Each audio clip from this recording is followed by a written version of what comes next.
કે હે સનત કુમારો, આ એક પ્રત્યક્ષ ચમત્કાર તો મેં મારી નજરે જોયો કે વેદ વેદાંતના ઘોષ દ્વારા પણ જે બેઠા નહોતા થયા એ અત્યારે નાચે છે, કૂદે છે, ભગવાનના કીર્તન કરે છે.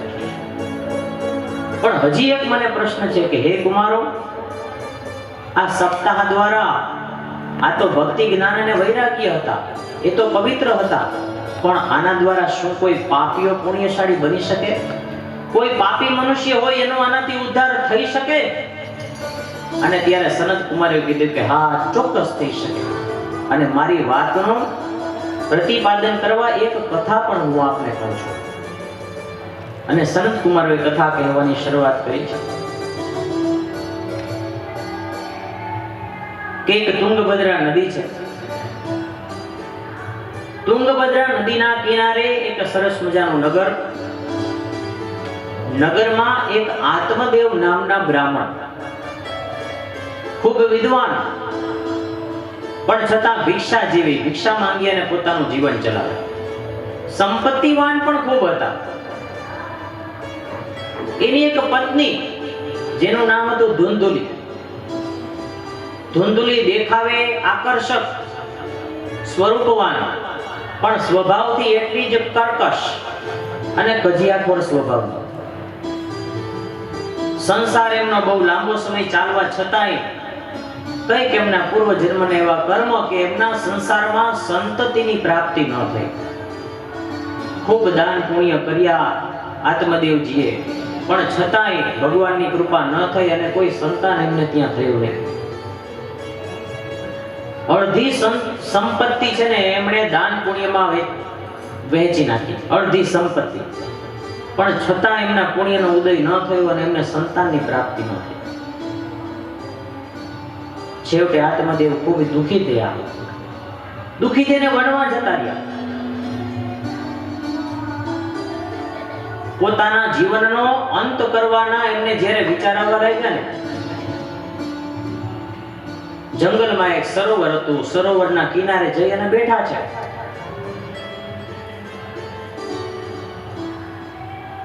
અને એવા સમયે એક સંત મહાત્મા ત્યાંથી પસાર થયા.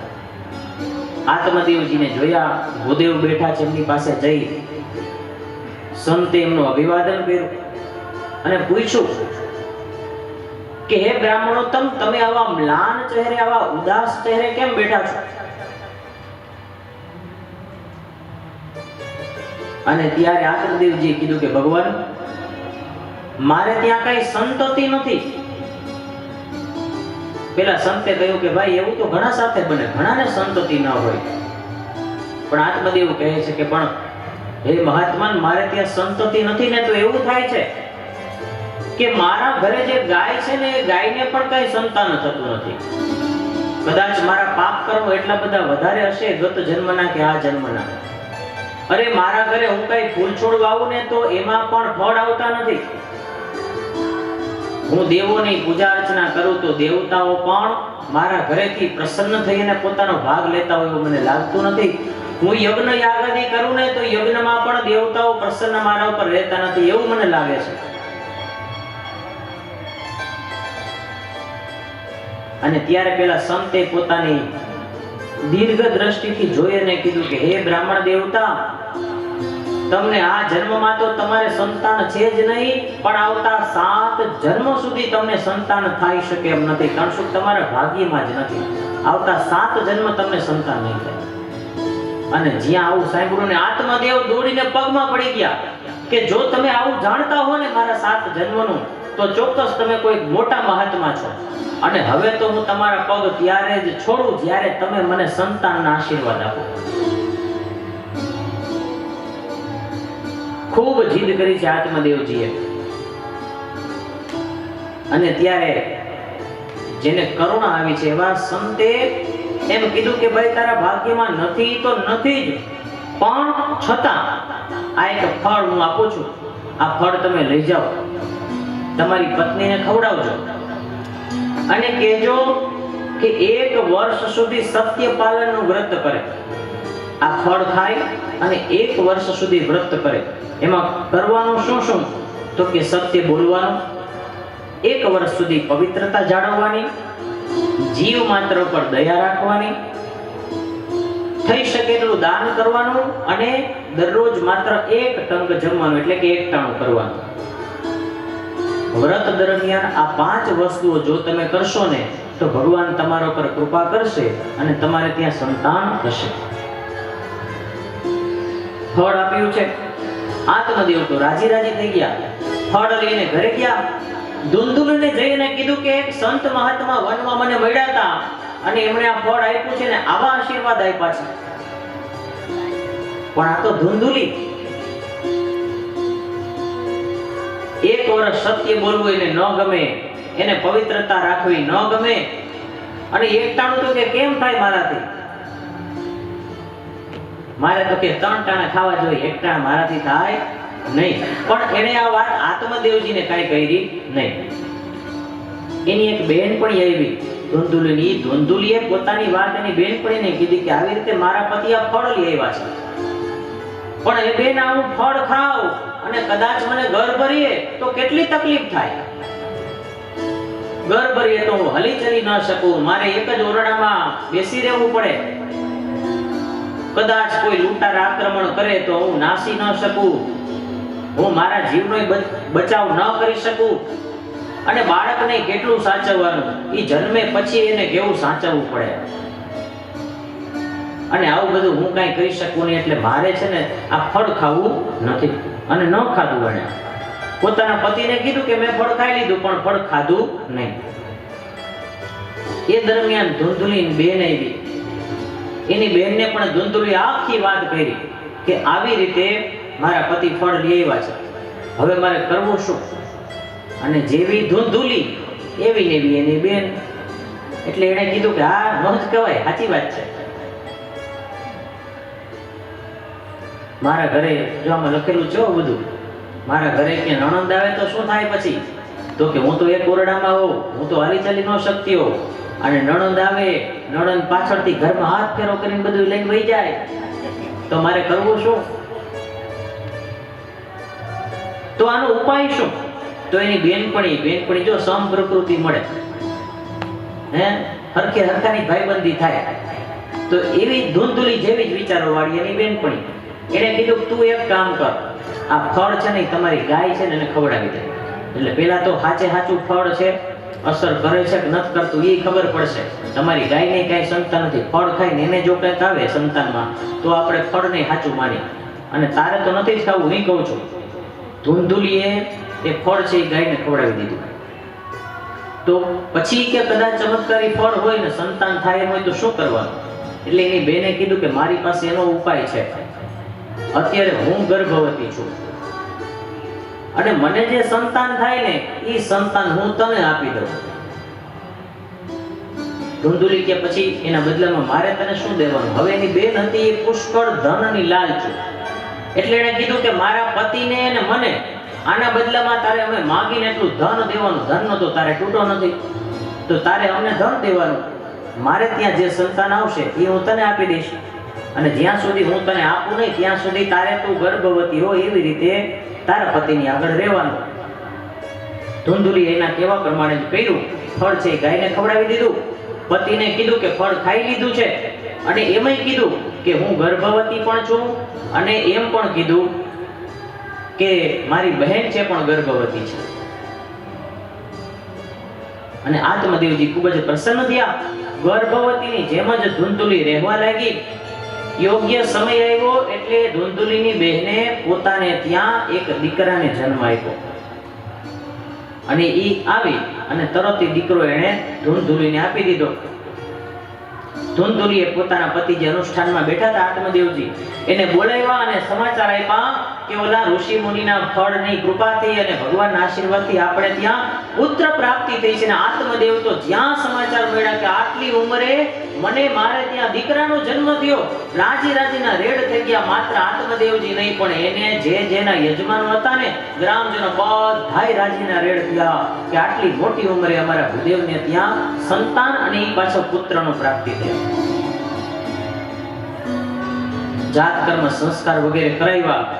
ધુંધુલી કે નામ હું રાખીશ, અને એ દીકરાનું નામ એને રાખ્યું ધુંધુકારી. પોતાના નામ ઉપરથી ધુંધુકારી એવું નામ રાખ્યું. અને આ બાજુ ઓલું જે ફળ હતું ને એ ખરેખર ઓલા સાધુ મહાત્માના ચમત્કારનું જ પરિણામ હતું. એટલે એના દ્વારા એક ચમત્કાર થયો. કેવો ચમત્કાર કે જે ગાયને ફળ ખવડાવી દીધું હતું ને ધુંધુલીએ, એ ગાયે 3 મહિના પછી એક મનુષ્ય જેવા જ દેખાતા બાળકને જન્મ આપ્યો. ખાલી એટલો ફેર કે એના કાન જે હતા ને એ ગાય જેવા હતા. એટલે ગાય જેવા કર્ણ, એના ઉપરથી એનું નામ પડ્યું ગોકર્ણજી મહારાજ. ઋષિ મુનિના તપના ફળને કારણે જે બાળક જન્મો એ ખૂબ વિદ્યાભ્યાસ ભણી અને પારંગત થયો. અને જે બધું કપટમાંથી પેદા થયું હતું ને કે હું ફળ નહીં ખાઉં, ગાયને ખવડાવી દઉં, ઓલી બેન આવીને કે હું તને પૈસા દે, તું મને પૈસા દે, હું તને બાળક આપી દઉં. કપટની લીલામાંથી જે ફળ ઉત્પન્ન થયું હતું એ હતો પેલો ધુંધુકારી. અને ધુંધુકારી છે ને એ આ કપટ લીલાના કારણે કેવો બન્યો તો કે અત્યંત દુરાચારી, કોઈ દિવસ વિદ્યાભ્યાસ ન કરે, ન ખાવાનું ખાય, ન પીવાનું પીએ અને ગામ આખામાં ત્રાસ વર્તાવે, એવો ધુંધુકારી થયો. સ્નાન કરે નહીં, ચારે બાજુ ક્રોધ કરે, અભક્ષ ખાય, ખરાબ આચરણ કરે, ચોરી કરે, અરે વ્યાભિચારી પણ થઈ ગયો. પોતાના પિતાના ધનનો ધીમે ધીમે નાશ કરવા લાગ્યો. અને એક દિવસ તો એવું બન્યું કે જેટલું ધન હતું ને બધું ધન લઈ ભેગું કરી અને ધુંધુકારી માતા પિતાને મૂકીને નાસી ગયો. ધન લઈને નાસી ગયો. આને કહેવાય ઉપાધિ. જે આપણે આગળ જોયું હોય કે ધુંધુકારી સંતાન થયું ખરા, પણ જો ભાગ્યમાં નહોતું, ઓલા સંતે કીધું તો ભાગ્યમાં નથી, પણ પરાણે છીનવીને લીધું કે ના તમે મને આપો ને આપો. અને સંતે કદાચ એવું બની શકે કે પોતાનો જીવ છોડી, પોતાનો એ જન્મ છે એ છોડી અને આને દીકરો આપ્યો હોય, કદાચ એવું બને. પણ પરાણે માંગીને લીધું ને એટલે એનું ફળ આવું મળ્યું, એને ઉપાધિ એવી. અને ત્યારે આત્મદેવજી એમ કીધું કે હે ભગવાન, મારાથી ભૂલ થઈ ગઈ. કારણ તો કે આવા દીકરા હોય ને, આવા દીકરા કરતા તો દીકરા નોય હારું, આવા દીકરા કરતા તો વાંજિયા સારા. ભલે શાસ્ત્રમાં લખેલું છે શું તો કે અપુત્રસ્ય ગતિ નાસ્તિ, એવું કીધું છે કે જેને દીકરા ન હોય ને એની ગતિ થતી નથી અને મુક્તિ ન મળે. પણ એ તો દીકરા કેવા હોવા જોઈએ તો કે પુ નામના નરકમાંથી તારી દે ને પોતાના માતા પિતાને, એવા દીકરા હોય ને તો મુક્તિ મળે. આ ધુંધુકારી જેવા દીકરા હોય તો એને મુક્તિ મળતી નથી. ખૂબ દુઃખી થયા અને ત્યારે ગોકર્ણજીની પાસે ગયા ને ગોકર્ણજીએ પોતાના પિતાને, કારણ શું કે ગોકર્ણજીને પણ આત્મદેવજી દીકરા તરીકે જ રાખતા હતા. એટલે ગોકર્ણજીએ પોતાના પિતાની સામે 2 હાથ જોડીને કીધું કે પિતાજી, તમે તો સર્વજ્ઞ છો, વિદ્વાન છો, પંડિત છો, બધું જાણો છો, હું તમને શું સલાહ આપું? પણ છતાંય જો તમે મારી પાસે આવ્યા હો ને તો પિતાજી હું એટલું તમને ચોક્કસ કહીશ કે હવે આ બધા મોહ છોડો. તમને પુત્રનો મોહ હતો, એનો શું ફાયદો થયો? તમને શું પરિણામ આવ્યું? તમે જોઈ લીધું. તો હવે આ બધા મોહને તમે છોડો, મોહને ત્યાગો. ભાગવતજીમાં ભગવાન કૃષ્ણ પરમાત્મામાં તમારું મન લગાડો, જંગલમાં જાઓ, સંન્યાસ સ્વીકારો અને બાકીનું જીવન ભગવાનમય બની અને પૂરું કરો. વાત માયની છે. આત્મદેવજી વનમાં ગયા, ભગવાનના ભાગવતજીના 10મ સ્કંદનું પારાયણ સતત કરી અને જીવનના અંત સુધી જંગલમાં રહી ભગવાન કૃષ્ણ પરમાત્મામાં પોતાનું ચિત્ત સ્થાપી અને અંતે ભગવાનની કૃપાથી ભગવાનના ધામને પ્રાપ્ત થયા. પિતાજી વનમાં ગયા એટલે આ બાજુ ધુંધુકારી વધારે ઉદ્દંડ બન્યો. જે હતો એના કરતા પણ વધારે એનામાં ઉચ્છૃંખલતા આવી ગઈ. અને પછી તો પોતાની માતાને મારવાનું એને ચાલુ કર્યું. અને કઈ માતાથી સહન થાય કે પોતાનો દીકરો એના ઉપર આવી રીતે અત્યાચાર કરે? અને એટલું બધું દુઃખ લાગ્યું, એટલો બધો આઘાત લાગ્યો ને કે એક દિવસ રાત્રિના સમયે એ માતા ધુંધુલી એ ગામની બહાર એક કૂવો હતો ને, કૂવામાં જઈ પડી અને પોતાનો જીવ એને કાઢી નાખ્યો, આપઘાત કરી લીધો. અને હવે માતા પિતા કઈ ન રહેતા ગોકર્ણજી વિચારે છે કે મારે હવે અહીં રહીને શું કરવું? ગોકર્ણજી તીર્થયાત્રા કરવા નીકળી ગયા. ખાલી પડેલા ઘરમાં ધુંધુકારીએ 5 ગણિકાઓને આશ્રય આપ્યો, 5 સ્ત્રીઓને લઈ આવ્યો અને એની સાથે વ્યભિચાર કરવા લાગ્યો. પેલી પાંચેય સ્ત્રીઓ જે હતી ને બધી ધનની ભૂખી. ધુંધુકારીને કહે છે કે તું અમને ધન લઈ આવીને આપ.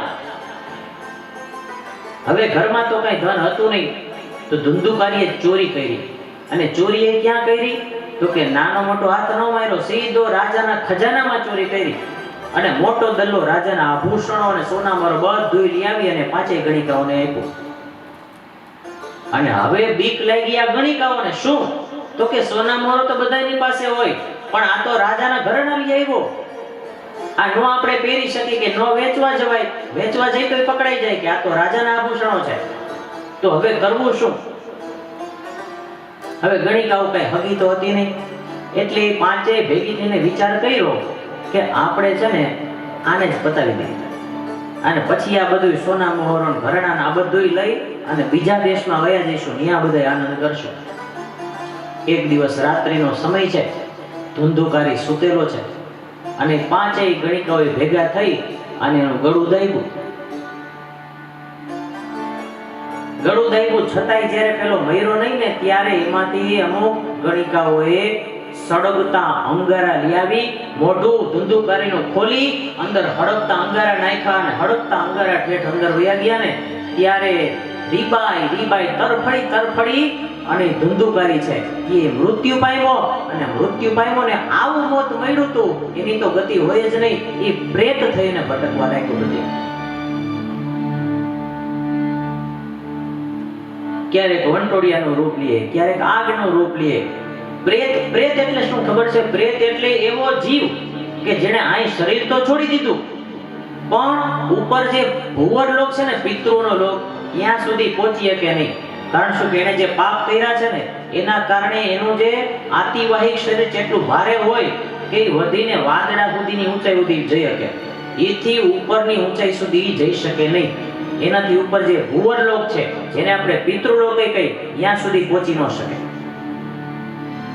અને નથી એની પાસે શરીર, તો અહીંયા ક્યાંય રહી શકે. એટલે એ ટૂંકમાં અશરીરી આત્મા, જેને આપણે પ્રેત ગતિ કહી, એને રહેવા માટે ક્યાંય સ્થાન મળે નહીં, એને બોલવા માટે જીભ પણ મળે નહીં. ખૂબ હેરાન થવા લાગ્યો અને પ્રેત ગતિમાં એ આ પૃથ્વી ઉપર બધી હેરાન થતો દુઃખી થતો કષ્ટ પીડા ભોગવતો બધે ફરવા લાગ્યો. અને પોતાના ભાઈના આવી રીતના થયેલા મૃત્યુના સમાચાર ગોકર્ણજી જ્યાં તીર્થાટન કરે છે ને ત્યાં એને મળ્યા. ઓલી પાંચ ગણિકાઓ હતી તો બધુંય લઈ, ધન દાગીના બધુંય લઈને નાસી ગઈ. ગોકર્ણજીને જેવા સમાચાર મળ્યા, જ્યાં તીર્થધામોમાં ગયા ત્યાં ગોકર્ણજીએ પોતાના ભાઈના આત્માને શાંતિ મળે એના માટે વિધિ વિધાન કરાવ્યા, શ્રાદ્ધ કર્મ વગેરે બધું કરાવ્યું. અને એક દિવસ ફરતા જ્યાં ગોકર્ણજી પહેલા રહેતા હતા પોતાના ગામમાં, ત્યાં પાછા આવ્યા. ઘર હજી એમને હતું. રાતવાસો કરવા માટે ગોકર્ણજી પોતાના ઘરમાં રોકાણા. અને પેલો ધુંધુકારી છે એને ખબર પડી કે ભાઈ આવ્યા છે. એટલે હવે તો એની પાસે ક્ષમા માંગવા સિવાય તો કઈ બાકી હતું નહીં ધુંધુકારીના પ્રેત પાસે. રાતનો સમય થયો. ગોકર્ણજી જ્યાં સુવાની તૈયારી કરે ત્યાં ઓલો ધુંધુકારીનો પ્રેત આવ્યો. હા હો એવા અવાજ કરે. થોડીક વારમાં ડરામણા સ્વરૂપો ધારણ કરે, થોડીક વારમાં વંટોળીઓ બની જાય, થોડીક વારમાં આગની જ્વાળાઓ દેખાડવા માંડે. અને આવા કઈક વિચિત્ર એવા સ્વરૂપો છે એ ધુંધુકારીનો પ્રેત છે ને ગોકર્ણજીને દેખાડવા માંડ્યો. ગોકર્ણજીએ કીધું કે ભાઈ તું છો કોણ? અને આવા સ્વરૂપે મને દર્શન દેશ તારે મારી પાસેથી જોઈ છે શું? અને ત્યારે ઓલા પ્રેતે, એની પાસે વાચા તો હતી નહીં, જુદા જુદા અવાજ કાઢવાની શરૂઆત કરી. અને ત્યારે ગોકર્ણજીએ પોતાના હાથમાં અંજલિ લીધી છે જલની. અને અભિમંત્રિત જળ એ પ્રેત ઉપર જેવું છાંટ્યું એ ભેગી થોડીક વાચા એને ફૂટી. અને એને કીધું કે ભાઈ હું તમારો ભાઈ જ છું, પણ મારા કુકર્મોને કારણે હું પ્રેત થઈ અને આ પૃથ્વી ઉપર પાઠું છું. અને તમે મારા ઉપર કૃપા કરો અને તમે મારી મુક્તિ થાય ને એવો કંઈક ઉપાય કરો. પોતાના ભાઈની આવી અપદશા જોઈ સાધુ પુરુષ એવા ગોકર્ણજીનું હૃદય છે દ્રવી ગયું. કીધું કે પણ મેં તો તારી મુક્તિ માટે ગયાજીમાં શ્રાદ્ધ કરાવ્યું, તો તારી મુક્તિ કેમ ન થાય? અને ત્યારે પેલા પ્રેતે કીધું કે ગયા શ્રાદ્ધ સતેનાપી મુક્તિર્મેના ભવિષ્યતિ, 100 વખત જઈશો ને હજી તોય મારી મુક્તિ ન થાય, એટલા મારા પાપ છે. તો કરવું શું? બીજા દિવસની સવાર પડી, ગોકર્ણજીએ સૂર્યનારાયણની સામે બે હાથ જોડી અને આ વાતની રજૂઆત કરી કે ભગવાન કંઈક ઉપાય બતાવો.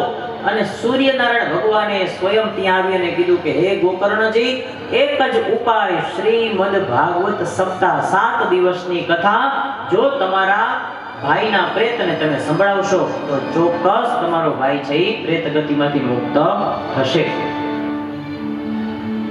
અને સૂર્યનારાયણ ભગવાને કીધા પ્રમાણે ગોકર્ણજીએ કથાનો નિશ્ચય કર્યો છે. ગામે ગામ આમંત્રણો મોકલવામાં આવ્યા કે 7 દિવસની શ્રીમદ ભાગવત સપ્તાહ થઈ રહી છે અને તમે બધા પધારો અને કથા શ્રવણ કરો. ધુંધુકારીનો આત્મા પણ આવ્યો, એનો પ્રેત પણ ત્યાં આવ્યો. બીજા બધા માટે તો સુંદર આસનો બિછાવવામાં આવ્યા હતા ગોકર્ણજી દ્વારા. ગામના એક ભૂદેવ હતા, એને બોલાવ્યા કે કોક યજમાન તો જોઈને મુખ્ય, તો હે ભૂદેવ તમે મુખ્ય યજમાન, તમે પૂજા અર્ચના તૈયારી કરો અને હું કથા વાંચું. અને બધા જેટલા તમે આવી શકો એટલા બધા લોકો આવજો કથા સાંભળવા માટે. તો જેટલા લોકો આવ્યા એ બધાને કથા સાંભળવા માટે સરસ મજાના આસનો પાથરી દીધેલા. પણ હવે ધુંધુકારીનો પ્રેતને તો આસન મળે નહીં, તો કરવું શું? તો ત્યાં જે મંડપો નાખેલા હતા ને, તો પહેલાના સમયમાં કઈ આવું નહોતું. પહેલાના સમયમાં કથાઓ આવી ન થતી. આ તો હવે આવી વ્યાસપીઠ થઈ. વ્યાસપીઠનું સ્વરૂપ તો આનાથી ફરી ગયું છે. હવે કાલે અમે આવ્યા તો કીધું વ્યાસપીઠ ક્યાં? તો કે વ્યાસપીઠ વો ક્યાં હોતા હે. પછી અમે સમજાયું કે આવી રીતે મેં ફોટા બતાવ્યા કે ભાઈ આ જો આવી રીતે કથા, અમારી જૂની કથા ના આવી રીતે વ્યાસપીઠ હોય. પણ અત્યારે નીચે કથા ચાલુ છે ને, ત્યાં તમે જોજો હવે બધાય વ્યાસપીઠ એવી થઈ ગઈ, એક સોફો હોય એમાં કથા વક્તા બેસી જાય, આગળ ટીપોય મૂકીને એના ઉપર પોતેજી પધરાવી દે, અને એ થઈ ગઈ વ્યાસપીઠ. એટલે હવે તો ધીમે ધીમે કથાના બધા સ્વરૂપો બદલાતા જાય છે, વ્યાસપીઠોના સ્વરૂપો બદલાતા જાય છે. પહેલા તો મંડપ જ થતો, વ્યાસજીનો મંડપ હોય, ચારે સ્તંભ હોય, ચારે સ્તંભે આસોપાલવના તોરણ બાંધેલા હોય, કેળના પાન બાંધેલા હોય, શેરડીના સાંઠા બાંધેલા હોય. અને અહીંયા જે આપણે એક વાંસની સોટી ઊભી રાખી છે ને, એવો લીલો વાંસ જેટલા સ્તંભ હોય બધે બાંધ્યો હોય, અને કાયદેસર લીલો છમ માંડવો હોય. અને ક્યારેક તો એવું એલા નાળિયેરીના પાનો એ બાંધ્યા હોય. તો અહીંયા તમને બધાને હું આખો દેખાવું છું ને, અત્યારે એ પહેલાના જમાનામાં કથાકારો તો દેખાતા નહીં, આમ ડોકું કાઢીને જોવું પડે ક્યાં બેઠા છે આમ અંદર ભૂદેવ. એટલા હરિયાળી વાળો મંડપ હોય. તો અહીંયા એક વાંસ હતો. અત્યારે તો આપણે લીલો વાંસ અમારે રાખીએ છીએ પ્રતીક સ્વરૂપે, પણ ધુંધુકારીને જે વાંસ દેખાડો ને એ વાંસ એટલે કયો તો કે સૂકો વાંસ. આપણે જેને વાહડો કહીને પોલો હોય અંદરથી, એવો વાંસ એમ દેખાણો, સૂકો વાંસ. એમાં સૌથી નીચેનું જે પોલાણ હતું, ખાલી ભાગ, એ ખાલી ભાગ એની અંદર જઈ અને ધુંધુકારીનો પ્રેત છે ને એની અંદર એને પોતાનો વાસ કર્યો. ગોકર્ણજીએ કથા કરવાની શરૂઆત કરી. પહેલા દિવસની કથા જેવી પૂર્ણ થઈ એવો એ વાંસની પેલી ગાંઠ જે હતી નીચેની, એ પેલી ગાંઠ ફાટી અને એ પ્રેત જે છે ને એની ઉપરનો જે બીજો ભાગ હોય, બીજી વાંસની કાતરી, એની અંદર એનું ઉર્ધ્વ ગમન થયું. અને એ બીજી કાતરીની અંદર બીજા દિવસની કથા સાંભળવા માટે એ ધુંધુકારીનો પ્રેત જઈ અને બેઠો. એક પછી એક દિવસ જેમ જાતા ગયા, બીજા દિવસની કથા પૂરી થઈ, ત્રીજા દિવસની કથા પૂરી થઈ, ચોથો, પાંચમો, છઠ્ઠો, અને જેવો 7મો દિવસ આવ્યો, 7મા દિવસની કથા જેવી ગોકર્ણજીએ કીધી અને 7 દિવસની કથા પૂર્ણ થઈ અને જ્યાં છેલ્લા જય જયકાર ગોકર્ણજીએ કરાવ્યા, 7મી ગાંઠ છે એ પણ ફૂટી અને એની અંદરથી ધુંધુકારીનો પ્રેત હતું.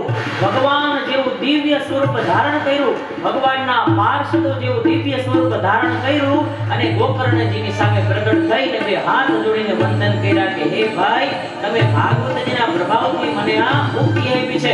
બોલીએ ભાગવત ભગવાન કી જય. એક એક સુંદર મજાનું દેવોનું વિમાન આકાશમાંથી ઉતર્યું છે. ધુંધુકારીનું જે પ્રેત હતું, જે હવે ભગવાનના પાર્ષદનું સ્વરૂપ જેણે ધારણ કરી લીધેલું, એ ધુંધુકારીના પ્રેતને એટલે કે દિવ્ય આત્માને લઈ અને ભગવાન વિષ્ણુના પાર્ષદો એને વૈકુંઠ ધામની અંદર લઈ ગયા. ધુંધુકારીનો એ રીતે મોક્ષ થયો. ધુંધુકારીના પ્રેતાત્માની આ રીતે ભાગવતજી દ્વારા મુક્તિ થઈ. મેં કીધું ને, આપણે વાંસ જે રાખી છે ને, વાંસ માત્ર પ્રતિકૃતિ સ્વરૂપે છે. આપણા પિતૃ નિમિત્તે આપણે રોજે રોજ એક એક ગાંઠની પૂજા કરીશું, બરોબર, પણ માત્ર પ્રતિકૃતિ છે. એ પ્રેત બેઠું હતું તો ભૂકો વાંગડો હતો. પણ જ્યારે કથા થાય ને, આપણે દેવોનું આવાહન કરીએ, ગણપતિ દાદાને આપણે બોલાવીએ, કુળદેવી માતાજીનું સ્થાપન કરીએ, એમ બધા દેવતાઓનું સ્થાપન થાય ને, ત્યારે આવા આપણા જો કોઈ પૂર્વજો પ્રેત યોનિમાં હોય ને, તો આપણે એને પણ આજે ભૂદેવોએ મંત્ર થકી એમને પણ બોલાવ્યા છે, પિતૃઓને પણ આહ્વાન કરીને બોલાવ્યા છે. તો આપણને ન દેખાતા એવા ઘણા બધા જીવો અત્યારે હાજર હોય, જેને આપણે બોલાવ્યા હોય, તો એને ક્યાં રહેવું, એને ક્યાં બેસવું, તો એના માટે આપણે પ્રતીક સ્વરૂપે આ એક વાંસની સ્થાપના કરી, એની આપણે પૂજા કરી અને આપણે ભાવ એવો કરીએ કે હે અમારા વંશના કોઈ પણ પિતૃ દેવતાઓ, તમે અહીંયા પધારો, અમારી પૂજાનો સ્વીકાર કરો. આ શ્રીમદ ભાગવતજીની જે કથા છે, એ 7 દિવસની કથાનું તમે શ્રવણ કરો અને તમારા જીવને તમે મુક્તિ આપો. હકીકતમાં તો છે ને, મનુષ્યની વાસનાની ગાંઠો છે ને, એને તોડવાની વાત છે આના દ્વારા. એક એક ગાંઠ રોજ તૂટે ને, તો આપણું છે ને જીવન એ આ ગાંઠોથી જ ભરેલું છે. આપણા મનમાં વાસનાઓની, લાલસાઓની આવી જ 7 ગાંઠો છે કે જેના દ્વારા આપણી મુક્તિ થતી નથી. જો એ ગાંઠો તૂટે ને, તો આપણી મુક્તિ થાય. બધાય કેવી કેવી ગાંઠો છે? તો કે પત્ની, સંસાર માંડ્યો હોય એટલે પત્ની, એની અંદર આપણી પ્રથમ એના પ્રત્યે આપણને પ્રેમ હોય, એના પ્રત્યે આપણને સ્નેહ હોય, તો એ એક પ્રેમની ગાંઠ છે. અને જ્યાં સુધી ગાંઠ ઈ તૂટે નહીં ને, ત્યાં સુધી મુક્તિ થાય નહીં. કોકે નરસિંહ મહેતાને જઈને કીધું કે નરસિંહ મહેતા, તો કે હા, તો કે તમારે ધર્મપત્ની ભગવાનને શરણ થઈ ગયા. અને નરસિંહ મહેતાએ શું કીધું હતું? તો કે ભલું થયું ભાંગી ઝંઝાળ, સુખે ભજીશું શ્રી ગોપાલ. ઘરના વયા ગયા, તો કે ભલું થયું ભાંગી ઝંઝાળ, એક ગાય ઠીકે છૂટી, એક ગાય તૂટી. તો સંસારમાં જો આપણને બધું ઠીક છે, બધાને આપણે સંસાર માંડીને બેઠા છીએ, આપણને બધાને એકબીજા પ્રત્યે પ્રેમ હોય, સંતાનો પ્રત્યે પ્રેમ હોય, જે ઘરમાં રહેતા હોય એની હારે પ્રેમ હોય, આપણા માતા પિતા હોય એની હારે સ્નેહની, પણ આ બધી ગાંઠો છે, આ લાગણીની ગાંઠે જ્યાં સુધી બંધાઈને રહીને ત્યાં સુધી મુક્તિ થઈ શકતી નથી.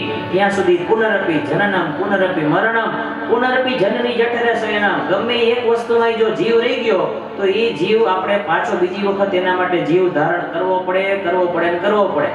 કથા આવશે આમાં આગળ ભરતજીની, કે મનુષ્યમાં નહીં, એક નાનકડું હરણનું બચ્ચું, એમાં જીવ રહી ગયો ને, તો પછીનો જન્મ એનો હરણ સ્વરૂપે થયો, લ્યો, મુક્તિ ન થઈ શકી.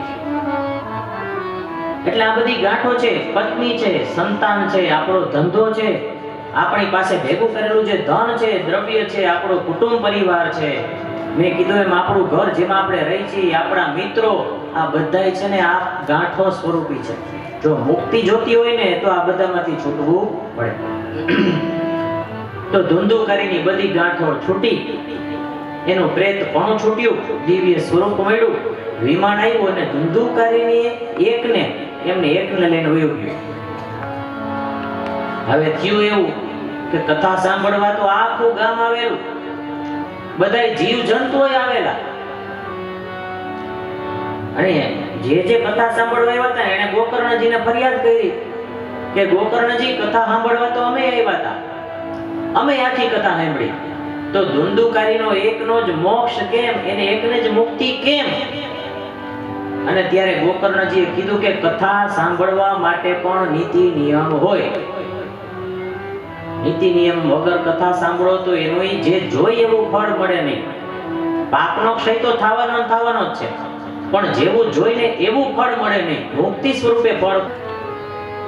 કથા સાંભળવાની એ છે ને એના સ્ટેપ છે. પેલું આવે શ્રવણ, એટલે કે કાન દ્વારા કથા સાંભળવી. અત્યારે તમે 3 કલાક કથા સાંભળી, 3 કલાક જેવું તો થઈ ગયું, ભૂખ લાગી છે પણ ભલે લાગી આટલો દી, કાલથી આપણે રેગ્યુલર થઈ જશે. એટલે પેલું સ્ટેપ શું છે? પેલું પગથિયું શ્રવણ. તમે અત્યારે કથા સાંભળી લીધી, એના પછીનું બીજું સ્ટેપ આવે છે મનન. તમે જે સાંભળ્યું એમાં તમે સમજાશો, એ મનમાં વિચારવાનું. ક્યારે? જમતા જમતા, અથવા તો આખા દિવસમાં ગમે ત્યારે. બપોર પછી તો હમણાં જે ગંગા સ્નાન કરવા જવાના છે એ ગંગા સ્નાન કરવા ધુબાકા મારવા ગયા જશે, દર્શને જવાના છે દર્શને ગયા જશે, અને એ મજાના જેને ફરવા જવા હોય બધાય ફરવા ગયા જશે. પણ આ બધી ક્રિયાઓ કરો ને એ દરમિયાન કથા મનમાંથી જાવી ન જોઈએ તમને, કે આજે શું સાંભળ્યું, શું કથામાં આવ્યું, એમાંથી મને શું લાગુ પડે છે એ વિચાર જે કરે ને એને કહેવાય મનન. તો પેલું શ્રવણ, બીજું મનન, ત્રીજો થોડો અઘરો શબ્દ છે, એનો શબ્દ છે નિધિધ્યાસન. નિધિધ્યાસન એટલે આપણને જાજી ખબર હોય નહીં, પણ એનો અર્થ સરળતાથી જો તમને સમજાવું તો એવો થાય કે જે સાંભળ્યું એના વિશે વિચાર્યું, શ્રવણને મનન થયું, પણ જો આપણને કંઈક લાગુ પડે છે, આપણા જીવનમાં આપણે કંઈક ધર્મના માર્ગથી હટીને આઘા જઈને કંઈક કરી છે, કંઈક ખોટું કરી છે, તો કથામાંથી આપણને જે શીખવા મળ્યું એના આધારે આપણા જીવનમાં આપણે સકારાત્મક ફેરફાર કરી, જે કંઈ સુધારું લઈએ, આપણા જીવનમાં જે સારું કરવા જેવું છે એ કરી, એટલે કે આપણા વ્યવહારુ જીવનમાં એ વસ્તુને ઉતારીને એ પ્રમાણે કામ કરવાનું ચાલુ કરીને એને કહેવાય નિધિધ્યાસન. એટલે ગોકર્ણજીએ કીધું તમે બધા આવ્યા એ સાચું, તમે બધા બેઠા એ સાચું, તમે શ્રવણે કર્યું. કારણ શું? શ્રવણ કરવામાં કઈ મહેનત ન કરવી પડે, એ તો કાનમાં એમને વયું જાય ને. તો શ્રવણ તમે કર્યું, પણ તમે કોઈ છે ને મનન કર્યું નહીં, અને નિધિધ્યાસન તો કોઈએ કર્યું નહીં. અને એ બધી વસ્તુ છે એ ધુંધુકારીએ કરીને એટલે એનો મોક્ષ થયો. હવે જો તમે આ બધા જો આ કરવા તૈયાર હો તો તમારો મોક્ષ થશે. અને જે કોઈ આવ્યા હતા ને એ બધાય પાછા ભક્તિ વાળા તો બધા હતા જ, એ બધા વચને બંધાણા કે હવે જો તમે ગોકર્ણજી ફરી પાછી કથા કરો ને તો આ જ પ્રમાણે અમે કથા શ્રવણ કરશું અને તમે અમારો બધાનો મોક્ષ કરાવી દો. 1 મહિના પછી ફરી પાછી ગોકર્ણજીએ કથાનું આયોજન કર્યું. ફરી પાછા ગામના બધા જ જીવો, માત્ર મનુષ્યો જ નહીં, તમામ પશુ પક્ષીઓ સહિત તમામ સૂક્ષ્મ જીવો એ પણ ત્યાં પધાર્યા.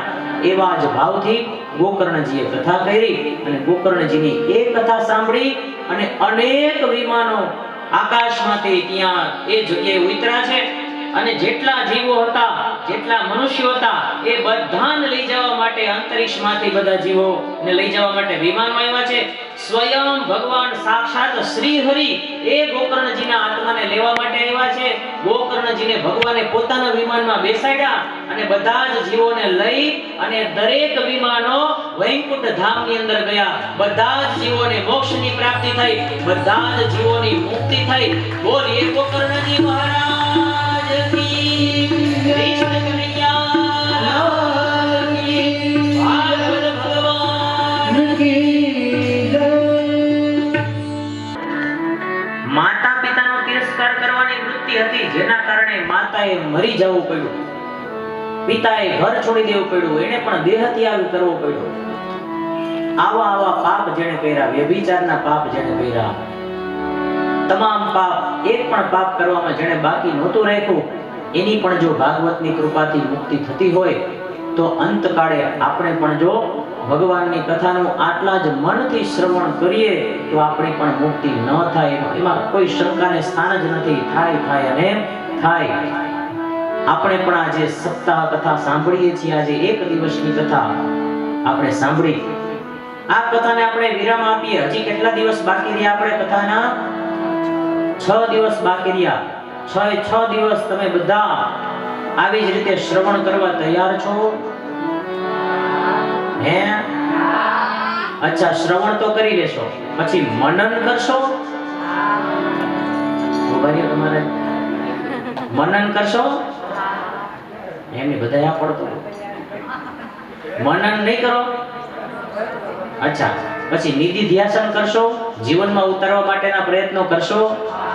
આ 6 દિવસ દરમિયાન થોડા ઘણા ઉતારશો. અચ્છા, તો જો એ ઉતારશો ને તો હું અહીંથી તમને ગેરંટી દઉં કે 9મી તારીખે જે દી આવશે ને તે દી આ બહાર મોટું ગ્રાઉન્ડ રહ્યું ને, એ ગ્રાઉન્ડમાં કેટલાય વિમાન આવશે.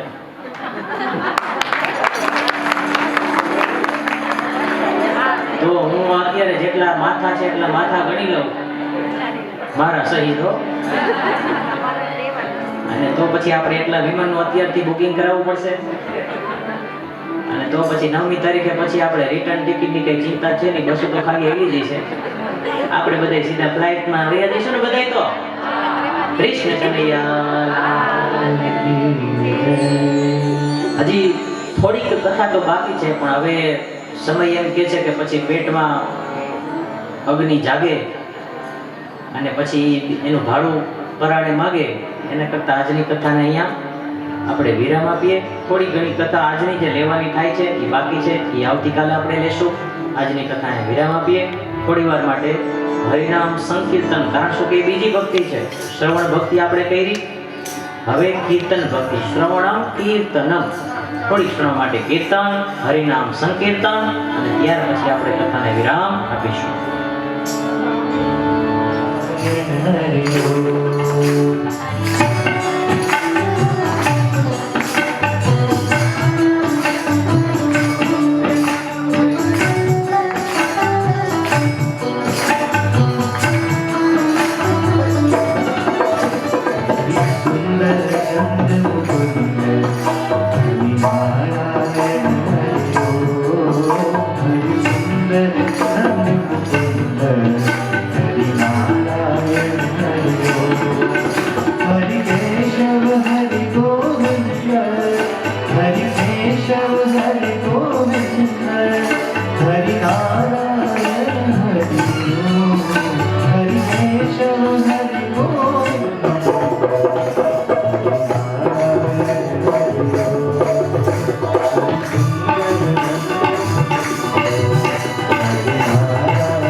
ખમણ તમને જેટી દઉં. હા ઈ તમે જોયું પણ મને ધાર્યું નતું એવું રહીમાં તમે અને હજી કાલથી તમને મોર ઊભા કરવા જો બધાની મોર તમારે જ ઊભું થવાનું.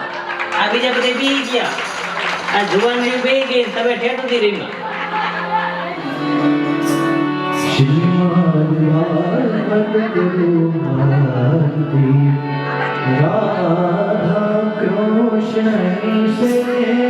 ઉતારો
करुण इस